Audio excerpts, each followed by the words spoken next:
Gran informe de Agustina Girón. ¿Qué es esto que estamos viendo, Toti? Mira, esto es la improvisación absoluta. La obra de la extensión del Camino del Buen Aire, la autopista Perón, como se llama ahora, para unir el sur con el norte, me parece una obra muy importante para La Matanza porque da conectividad. Ahora, como está diseñada sin pensar en la gente, es tremendo. El domingo pasado estuvimos en el barrio Esperanza con Miguel Ángel Pichetto y Valeria Motar, que tuvimos una reunión muy interesante. Los vecinos decían, no tenemos salida. El barrio Esperanza, hace 20 y pico de años atrás, era uno de los lugares más lindos que había de La Matanza porque tenía un bulevar de entrada, una estatua, estaba muy lindo. Ahora está absolutamente abandonado. Y el viernes estuve en el barrio Los Álamos también, donde realmente más cerca del río Matanza, donde el abandono es total. Vos sabés que en esos lugares de La Matanza no se puede vivir. Estas cosas son increíbles. ¿Y por qué crees que gana siempre, digamos, la elección, Magario en este caso? ¿Por qué crees que se repiten los candidatos y...? Bueno, hubo un momento... Primero, se dice, hay un mito que el peronismo siempre ganó desde el advenimiento de la vuelta a la democracia. No es así. A finales de los 90 ganó Pinky y le robaron las elecciones. Ahora lo de Córdoba, las maniobras que se hacen, qué sé yo. En un momento en Formosa me contaba el padre Nazar, prácticamente tenía ganada la elección y apareció la ley de Lema y perdió. Bueno, eso ha hecho también de que ese mito de que no siempre ganador impacta en la gente.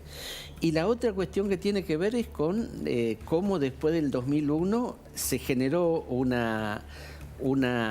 cambio en lo que había de la gente, que era la cultura del trabajo que le permitía el ascenso social. El quiebre de las empresas y el abandono del trabajo hizo que empezara a pensar la gente que la única salida segura que tenía era la ayuda del Estado y creó una cultura de sobrevivencia. En esos lugares se sobrevive. Lo que está pasando ahora es que ya no alcanza ni siquiera para sobrevivir y los jóvenes fundamentalmente son los que más demandan la posibilidad de tener su casa.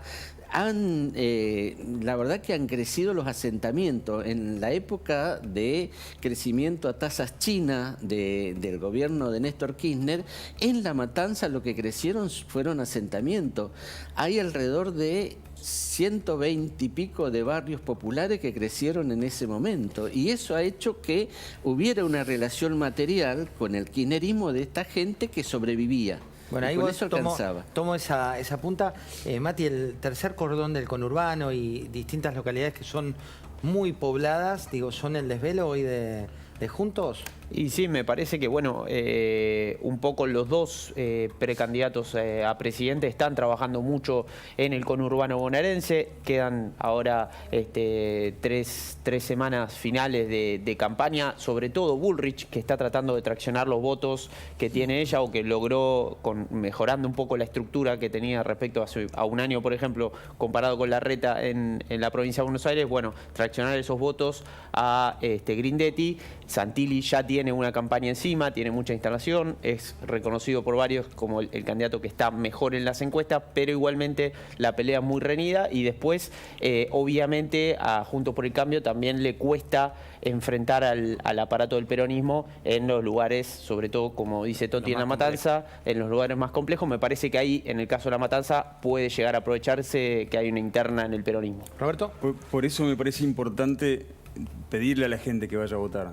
¿No? Porque ¿te preocupó lo que pasó hoy en Córdoba? Sí, no, me vi una imagen que me dejó un poco tranquilo, que es una imagen de unidad que me parece que fue un acto de madurez, espero que se vuelva a repetir. Pero es importante que la gente entienda la importancia de ir a votar, porque todos estamos hartos de la política, ya lo sabemos, la gente no quiere saber más nada.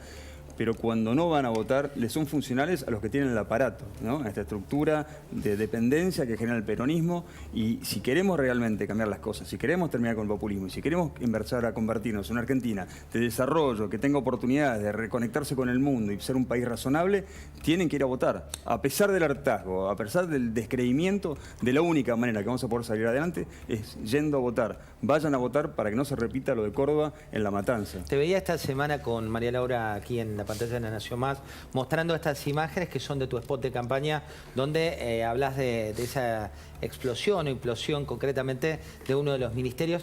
Me interesa el detrás de escena de cómo se te ocurrió esta idea, digamos, más allá de lo que vimos ya en el spot y que analizaste durante la semana. Bueno, tiene que ver con una realidad concreta. Hay un problema en la Ciudad de Buenos Aires, que es que hemos normalizado la idea de que tenemos que convivir con las manifestaciones, con los piquetes, con los acampes. Y me parece que hay que empezar a conversar, debatir y analizar cuáles pueden ser las distintas alternativas para resolverlo. Nosotros lo hemos trabajado de una forma muy amplia, no es la única propuesta. Hemos también presentado una reforma de la Constitución donde se prohibiría a través de la Constitución de la ciudad los cortes de calle. También presentamos una actualización del Código de Contravención. Hoy por hoy vos podés romper un monumento público y pagar una multa de 400 pesos. La hemos actualizado y llevado entre 100.000 y 500.000 unidades básicas. Eso quiere decir que el que rompa algo público le va a costar en serio. También presentamos el protocolo antipiquete, paso a paso de cómo tiene que actuar la fuerza de seguridad en el caso que alguien esté cometiendo un delito, cómo se la entrena, cómo se la equipa. Se está pensando esto de una manera multidimensional y, por supuesto, esto representa un poco una refundación de valores de una ciudad que creo que tiene que empezar a tomarse en serio un concepto que es determinante. ¿Vos ahí competís? El orden. Digo, para ubicar el GPS en tiempo y espacio, Sí. porque la verdad que de tantos precandidatos y demás, ¿cómo competís? Digamos, ¿quiénes serían dentro de tu espacio tus competidores? ¿Dentro de mi espacio qué quiere decir? ¿En la ciudad? No, sí.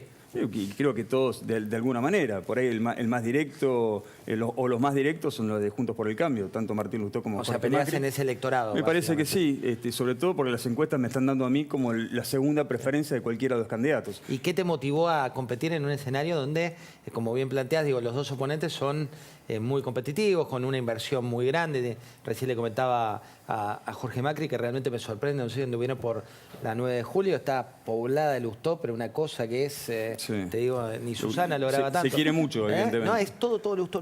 Sí. Lustó. Eso es todo mucha inversión, ¿no? Sí, Aporte de campaña. mucha inversión de todos los que laburamos. Pero bueno, esto es así, nuestra campaña es austera, es real, es voluntariosa, es comprometida, es muy valiente. Este spot representa el espíritu de resolver de verdad los problemas de los porteños y venimos acá a cambiar la política, venimos a interpelarla, a incomodarla, a llevar y poner sobre la mesa los debates incómodos y estamos dispuestos a llevarlo y con argumentos sólidos. Estamos haciendo, para que te des cuenta, José, estudios econométricos del tiempo que pierden los porteños en trasladarse y cómo afecta en la misma cantidad de distancia el tránsito hasta el obelisco y del obelisco hasta el edificio donde está hoy por hoy el Ministerio de Desarrollo Social. O sea, una persona de las 250.000 personas que pasa todos los días por ahí pierde por mes 1 hora y media de productividad por día. Y esto es un costo para la Argentina. Vamos a estar presentando un informe muy completo durante la semana, pero es algo que a los argentinos nos afecta, no solamente productivamente, sino en disposición del tiempo, en la sensación de falta de orden, de falta de libertad, y me parece que tenemos que dar señales al mundo de que estamos empezando a convertirnos de a poco en un país serio. Vamos a mostrarles, si te la traigo a vos, Sofía, a Cristina Fernández de Kirchner. Cristina habló del dólar. Esto es material de archivo porque en nuestro país hay que buscar archivo, tenés que ir, vas a decir, bueno, ¿cuándo es? ¿Cuándo decían esto? Lo dijo el 6 de julio de 2016. 6 de julio de 2016, Cristina Elizabeth Fernández de Kirchner. En el año 2012 especifiqué un depósito en dólares de varios millones de dólares porque quería impulsar que los argentinos ahorráramos en moneda nacional. Lo que pasa es que cuando dejé de ser presidenta saqué el dinero del Banco de la Nación Argentina y lo puse en un banco privado. ¿Y por qué dolaricé? Y porque la verdad que no sé qué va a hacer esta gente con la economía. Yo quiero ser absolutamente sincera. A mí me agarró el plan Bonex y me agarró el corralito. Es raro porque lo explica tan, pero tan bien, ¿no? Sí. Te ha sido la primera vez que es sincera, además, me Pero parece. eso habíamos, no sé, eso lo decía, pero había muchos móviles, entonces te salen. Pero digo, eso es lo que le pasa al 99%, no. Miento, a aquellos argentinos que tienen capacidad de ahorro y que tienen la posibilidad de ahorrar, ¿no? Pero esto es lo que pasa con la moneda. Hoy igual ya nadie puede dolarizar sus ahorros. Eso en 2016 era libre. Hoy algunos pueden comprar todavía $200 por mes, que son muy pocos. 900.000, ¿no? Sí, 900.000 personas. Menos de 1 millón de toda la sociedad puede comprar por mes $200.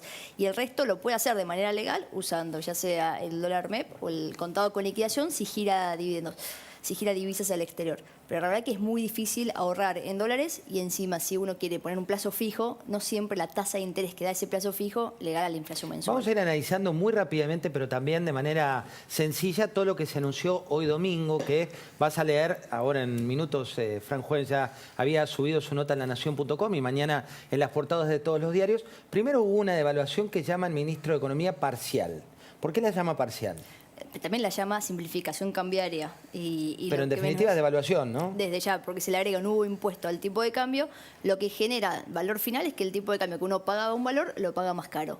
Es aquellos que pueden ahorrar, los que pueden comprar este cupo de $200, ahora van a empezar a pagar, a partir de mañana les va a salir 495, cuando antes lo pagaban 487. Es una devaluación del 26%. Recordemos, los principales economistas decían que tenía que tener el tipo de cambio una depreciación, me refiero a economistas del Fondo Monetario, hablaban del 25 al 30. Exactamente. Bueno, esto por un lado para los pequeños ahorristas, pero también además aquellos que importan bienes y servicios también les van a aumentar ese tipo de cambio. Es menor a lo que había en expectativas, ¿se acuerdan? Cuando hablábamos se pensaba que iba a ser 35%, finalmente aumenta 7,5% lo que es servicios y un 25% lo que es bienes. Ahí tenés los valores calculados de mañana. A partir de mañana estos son los nuevos valores. El Blues como cerró el viernes, vamos a ver a cuánto abre mañana con estos anuncios.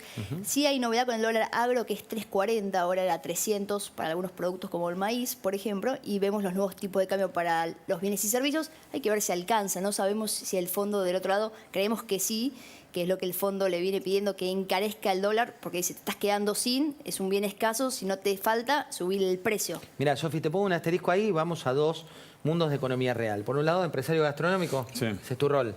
Sí. Vos ves todo esto, te saco un minuto de tu batalla política, ves todo esto, te anuncia tipo de cambio de impuesto, anticipo, ¿qué decís? No invierto nunca más en este país tan complicado. Qué difícil es tomar decisiones y no estar pensando en cómo cubrirte y hacer lo que tenés que hacer para crecer. Cuando uno, sobre todo los gastronómicos, que tenemos espíritu emprendedor y de desarrollo, verás siempre un gastronómico pensando cuando le va bien en abrir su segundo local, esto hace que no puedas contratar más, que no puedas dedicar a pensar cómo hacer para producir mejor, ofrecer un mejor servicio. Estás todo el tiempo recosteando tu carta, el miedo de no quedar por debajo del punto de equilibrio. No se puede vivir así, todo el tiempo peleándote con los distintos proveedores. Me parece que hay un momento donde tenés que dar un salto de madurez a sincerar tus variables y entender que para poder tener de alguna vez por todas un país serio, tenés que transmitir algo de confianza a las personas que invierten en vos, en tu país. Bueno, ahí en tu casa, digo, tu mujer, tus hijos, vos decís, bueno, no invertiría un peso más, pero por otro lado estás metiéndote en el lodo tal vez más complejo, que es la política, donde tenés que dar una batalla tal vez más ingrata que la del mundo empresario. ¿Por qué? Justamente por esto, porque hay un momento donde si no resolvemos las cosas, los que queremos cambiarlas de verdad, vamos a seguir viendo de esta manera. Mira, hoy recorrí tres comunas y en un momento hubo una conversación con una señora que me hizo entender mucho de lo que nos está pasando y que me parece que no es justo. Una señora de unos 70 y pico de años que trabaja en un puesto en la Plaza de Armenia, que me dice, yo solo quiero que mis nietos tengan un país normal. Y le digo, ¿por qué ya resignarse a tener que aceptar que ella nunca va a poder ser feliz y estar en un país donde pueda caminar por la calle tranquila, sin que le roben, sin que la asalten, sin tener miedo, que le alcance la jubilación? O sea, ella ya directamente resignó toda su vida con la esperanza de que algún día sus nietos puedan vivir en un país normal. Me parece que llegó el momento de cambiar las cosas, de asumir que esto es el camino. Lo veíamos recién a Tato con su monólogo. ¿Podemos repetir tantas veces durante tantos años los mismos errores?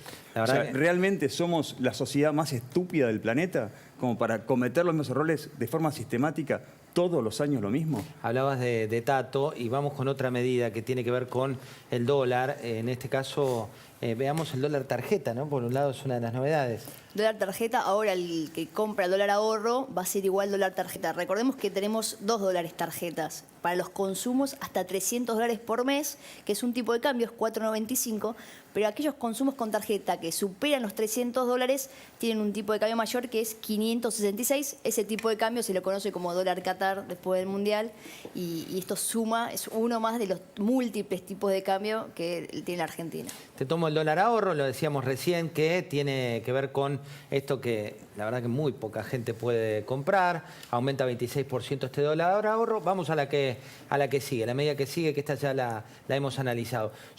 La verdad que todos son parches. Desde ya es la negativa del gobierno de hacer una devaluación generalizada, así que en esto de buscar simplificar el sistema cambiario, bueno, hace todo lo contrario. Todos los días vemos publicados cuántos tipos de cambio hay y depende quién seas, a qué dólar puedes acceder o a qué precio puedes acceder a ese dólar. Así que, de vuelta, el gobierno, el FMI dice, tenés que devaluar, no quiero devaluar, bueno, hago esto, que es una mezcla de cosas, y encima lo que hace el gobierno es recauda, porque son impuestos en verdad lo que hace, no devalúa, pero le agrega impuestos que el resultado final es una devaluación, pero el intermedio es el gobierno que está recaudando más plata. Bueno, en ese marco se está dando algo que pasó bastante inadvertido, pero que tiene que ver con una medida de fuerza, ¿no?, que se da de la Unión Obrera Metalúrgica. Lo llaman en el sector de metalurgia y siderurgia como una de las medidas más fuertes de los últimos 30 años. Hubo casi 60 horas de paro total de actividades. Pasó muy por fuera del radar de lo que es portales de noticias y demás, pero hay un dato concreto donde va a haber reuniones. Se dictó la conciliación obligatoria, un paro que había arrancado por 12 horas, llegó a 60 horas, el Ministerio dictó esa conciliación obligatoria. ¿Y dónde te afecta a vos que nos estás mirando? Básicamente que hay dificultades en el abastecimiento de autopartes, para automotrices, en energía en algunos insumos, en agroindustria, en envases y en material de construcción. Y también, del otro lado del mostrador, hay problemas con algunos insumos de la industria blanca de electrodomésticos. Este es un tema que va a venir esta semana. Toti, cuando ves todo esto que hablamos, medidas económicas del gobierno, te lo lleva a la matanza, el dólar MEP, el dólar blue, todo esto que hablamos, ¿qué tan lejos queda? Mirá, el tema... la verdad que ahí no hay capacidad de ahorro ni nada que se le parezca, pero el impacto con relación a la economía de la gente es tremendo. Yo te podría decir sin temor a equivocarme que la situación económica es peor que la del 2001. ¿Por qué? Porque en el 2001 había un colchón, vos venías de trabajar, de tener algunas cosas, algunas herramientas, un cochecito. Hoy todo eso se ha perdido en estos últimos 20 y pico de años y ya no hay nada, solamente le queda el plan social. Y también los cambios que ha habido estructurales impresionantes. 60 horas de paro, decía, de los metalúrgicos. Antes parábamos, yo fui metalúrgico toda mi vida, antes parábamos 24 horas y era tapa de los diarios más importantes de acá. Ahora paran 2 horas el subte y cómo ha cambiado la importancia que tienen los servicios en relación a la producción industrial. Y eso me parece que es lo que Argentina tiene que empezar a pensar cuál es la salida, y la salida es la producción de riqueza. Yo he transitado un camino de ser piquetero en los 90 a ver la importancia que tenía la producción. Y vos sabés que en eso hay cosas que nosotros tenemos que volver a la Argentina de la integración. Yo puedo conversar y debatir con Roberto diferencias que podemos tener en la política, pero nunca me voy a olvidar que en la pandemia Roberto fue a nuestros barrios, porque eran varios, a decirles solidariamente: tenemos vianda que queremos compartir con ustedes. Eso no se olvida. Y eso es lo que tenemos que volver a la Argentina, de cuando la relación de solidaridad entre los distintos sectores sociales eran algo que hacía crecer. El kirchnerismo, porque yo tampoco quiero meter a todo el peronismo, porque dentro de los sectores de trabajadores hay mucho sentimiento peronista en el sentido de la justicia social, del ascenso social que pretendían con el peronismo. El kirchnerismo ha traído una desgracia tremenda, que es esa idea de que solamente se crece desde el conflicto. Y yo creo que se crece desde la integración social. Eso fue la Argentina. Totalmente. Y eso tenemos que volver. La situación económica es tremenda, José, es tremenda, es tremenda. van a las ollas populares o a los comedores populares a buscar la vianda gente que está trabajando. Yo conozco mucho los barrios y conozco a las personas que hemos trabajado juntos. Hay casos en que no puedo creer que esa persona esté yendo a un comedor con enorme vergüenza, con lo cual también hace que le baje la autoestima, y ahí yo entiendo esa señora que te dice, no tengo salida para mí, serán las nuevas generaciones, porque están desesperanzadas, en estos lugares están desesperanzados, viven en situaciones tremendas, ahí en el barrio Esperanza y en Los Álamos, que son los últimos que visité. La verdad que yo no lo podía creer, hacía mucho que no iba por ahí, pero no lo podía creer la situación que están viviendo. Ahora, eso ha hecho también que haya un quiebre. El hartazgo que hay con la política es fundamentalmente con los que han gobernado siempre a la matanza. Es una gran oportunidad si nosotros entendemos a la gente. Lo primero que nos dicen todo es, para poder sacarlo a esto no se peleen, y la otra cuestión es que uno sienta lo que ellos están pasando. Yo, por supuesto, que no acepto que le digan que son planeros, qué sé yo, porque es como echarle la culpa a la mujer golpeada porque se deja golpear, qué sé yo. La verdad que la gente ha resistido lo que ha podido, y creo que ahora es un buen momento para encontrar una salida. La necesidad de cambio está planteada. Vamos a ver si somos capaces de producirlo nosotros. Mira, hablando de cambio, hablando de cuestiones de fondo, habló hace minutos Sergio Massa, y fíjate, Sofi, el pragmatismo de las palabras, ¿no? Y también te sumo, Mati, para ver cómo puede pegar esto en Juntos. Mirá lo que decía el ministro candidato. Lo que se acordó se llama Term Sheet, es el documento base para el Staff Level Agreement. El Staff Level Agreement va a estar esta semana. Se va a informar a cada uno de los directores, que es el documento que lo que expresa es cómo es la revisión del programa, cómo está, en qué situación está y cuáles son los pasos a seguir los próximos meses. Lo bueno es que además define un programa de trabajo para los próximos 5 meses, con lo cual saca de alguna manera, después de que termine el directorio de agosto, saca desde agosto hasta fin de año del medio la discusión del fondo en el medio de la campaña, ¿no? Que no hay más necesidad de aprobación de nada. No, hasta fin de noviembre no tenemos de vuelta que discutir ningún tema, y eso de alguna manera nos va a dar la posibilidad de que ese vecino que tenemos en el barrio incómodo, que no lo trajimos nosotros al barrio, que es el fondo, de alguna manera, que lo trajo Macri, que de alguna manera no sea un actor o un factor adicional dentro de la campaña, más allá de que para la Argentina, y no tenemos que dejar de decirlo, es un tema a resolver. A ver, sincericidio. Desde ya, pero creo que ahí está tirando algo que no lo teníamos previsto, que es que recordemos que hay revisiones trimestrales. Me parece que lo que están haciendo acá es haciendo 2 revisiones trimestrales en una. Se suponía que están negociando las metas del primer trimestre del año, y con esto, lo que acaba de decir, que sacamos al fondo del medio, es decir, que no van a negociar hasta fin de año, es que la siguiente meta que se iba a revisar, que iba a ser en septiembre, parece que la están adelantando ahora. ¿Qué queremos decir con esto? Que el gobierno por ahí logra conseguir no solo los 4.000 millones de dólares que el fondo iba a desembolsar en junio y que todavía no desembolsó y viene atrasado eso, pero también podría adelantarle lo que iba a hacer en septiembre, adelantarle unos días. Es un dato ese. Mati, te voy a proponer un juego que son respuestas cortas a preguntas que te voy a ir tirando así como boletín. Les decía, Matías Moreno es quien cubre en La Nación todo lo que tiene que ver con Juntos por el Cambio, y tiene un activo, ¿eh?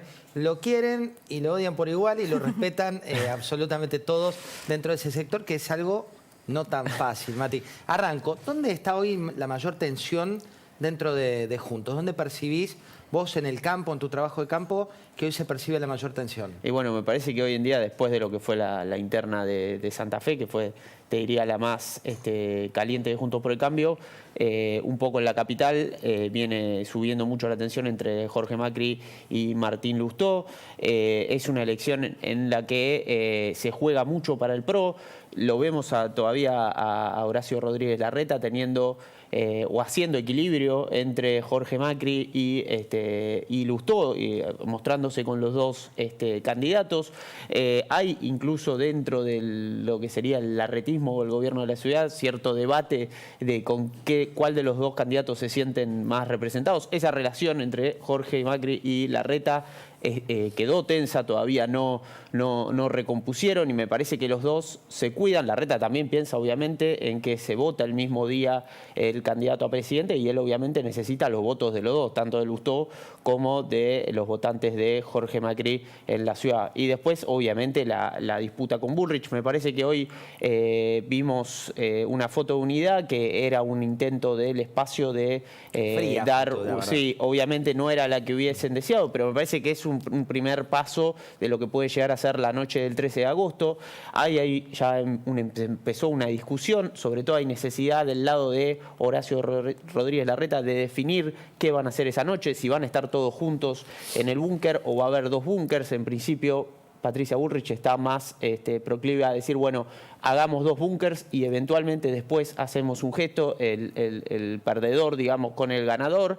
El que está también involucrado en esa discusión o en esas charlas es Mauricio Macri, que me parece que, y eso es algo que destacan cerca de Horacio Rodríguez Larreta, tomó un poco de distancia en este último tiempo de esta pelea entre Bullrich y Larreta, si bien está claro cuál es su preferencia en la interna, pero bueno, está de viaje en Europa, va a volver. No, bueno, hay que ver si él no hizo también gestos hacia Patricia Bullrich durante todo este tiempo, para equilibrar la cancha, pero bueno, sí, obviamente mucha gente de su entorno. La foto de Santa Fe fue muy importante. Macri y Patricia Bullrich apoyando a Carolina Lozada, Horacio Rodríguez Larreta, Morales y Lustó apoyando a Maximiliano Puyaro. Y por último, José, me parece que otra tensión que no se está viendo, pero que es importante en la provincia de Buenos Aires, es la que se está dando. Si bien entre Grindetti y Santilli hay una campaña que por ahora está haciendo en buen tono, ellos trabajaron juntos en 2021, me parece que abajo, en muchas intendencias de PRO donde hay competencia, bueno, están habiendo, sobre todo, por ejemplo, en San Isidro, en La Plata, están habiendo campañas que son un poco más similares, te diría, a las que están acostumbrados por ahí en el PJ, ¿no? Después vamos a seguir con tweets, te voy a pedir algunos tweets, pero esto pasó hace minutos con Rodrigo de Loredo. Fíjate, la verdad que dos cuestiones que personalmente destaco. Por un lado, la velocidad para reconocer una derrota, algo que no es habitual. Y por otro lado, también los militantes, Juntos por el Cambio, que cuando nombra al ganador, en lugar de silbarlo, lo aplaudieron. Digo que es algo poco habitual en las riñas políticas. Esto decía de Loredo.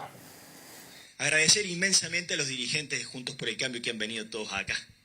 Gracias. Que han estado en las buenas, en las malas. Cuando dijo...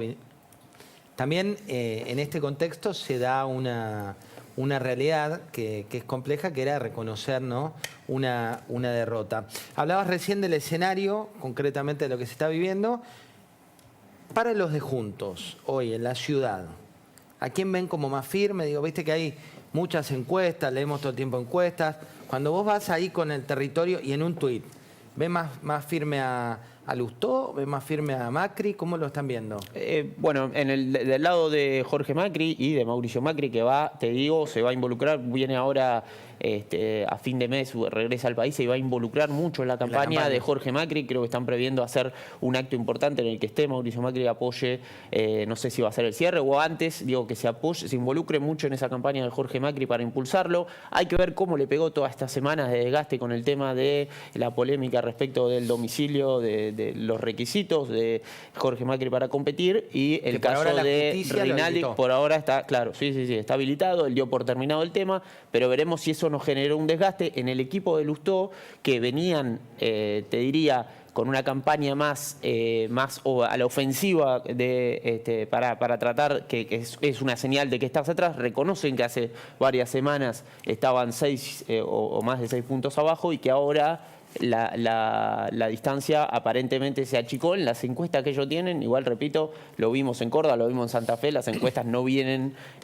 siendo, digamos, acertando. Me parece que va a ser un tema el sistema de votación, y esto que pasó en Córdoba, por eso decía al principio, puede ser una señal de alerta para Juntos por el Cambio. Si va a desalentar la participación, que haya demoras en la votación, hay preocupación en la justicia por eso. Tenés un candidato acá. Bueno, hablando de eso, Roberto, recién nos decía Bebo Granados, a ver si coincidís con esta teoría, que no sé, la planteó en la mesa.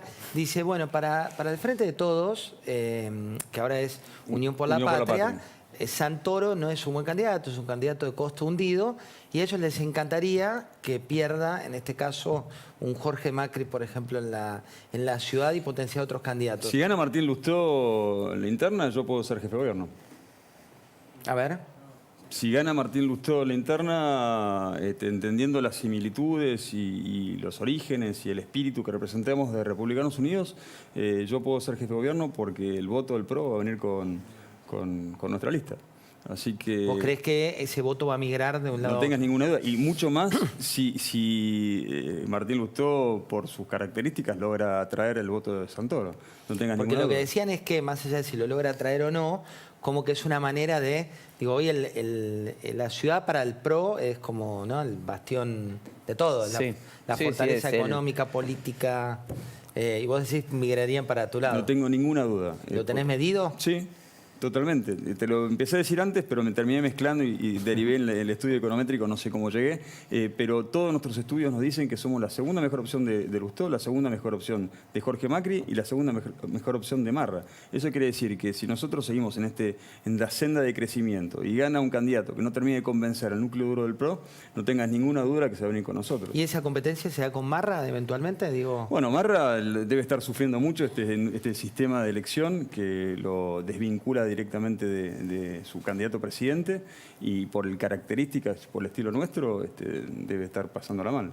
Y te voy a decir una cosa más. Yo creo que hay algo que nosotros tenemos que espero que los porteños lo sepan valorar. Somos los únicos, soy el único candidato a jefe de gobierno, y no me quiero meter en el resto del país, pero seguramente el único del país, que va con su lista de personas que se ganaron su lugar en una competencia interna.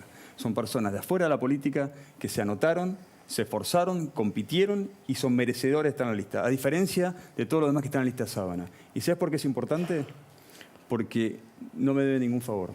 Bueno, hoy había una nota muy interesante, no sé si la leíste, de Camila Blaugian, que analizaba cada uno de los concejales que van con Javier Milei y en cada uno de los datos cómo estaban las relaciones muy cruzadas, en su gran mayoría con Sergio Massa, en su gran mayoría, y algunos, por ejemplo, con el intendente de 3 de febrero de Juntos por el Cambio, digo, pero la mayoría era Déjame cerrar la idea de lo que te quiero decir. Cuando vos estás en una lista Sábana, tenés una dependencia con quien te puso, ya sea por amiguismo, por sos familiar, una conveniencia política o económica. En el caso mío, los que están en mi lista